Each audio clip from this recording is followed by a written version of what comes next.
എല്ലാറ്റിൻ്റെയും അവസാനം അത് മദീനയാണ്. അസ്സലാമു അലൈക്കും വറഹ്മത്തുള്ളാഹി. ബഹുമാനികളെ, ഹാഫിള് മസൂദ് സഖാഫിയുടെ ജ്യേഷ്ഠൻ സൈനുൽ ആബിദീൻ അഹ്സനിയാണ് സംസാരിക്കുന്നത്.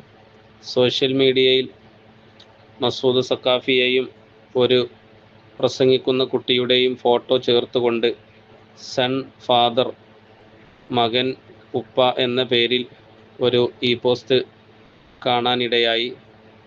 അത് ശരിയല്ല എന്ന് പറയാനാണ് ഞാനിപ്പോൾ വോയിസിൽ വന്നത്. സഖാഫിക്ക് മക്കളുണ്ട്, 2 ആൺകുട്ടികളും 1 പെൺകുട്ടിയുമാണുള്ളത്. ഇങ്ങനെ സ്റ്റേജിൽ പ്രത്യക്ഷപ്പെട്ട് പ്രസംഗിക്കുന്ന കുട്ടികളില്ല. അതല്ലേ ഹബീബായ തങ്ങള് പറയുന്നു, അൽ ഈമാനു യുഗ്രിസു മിനൽ മദീന.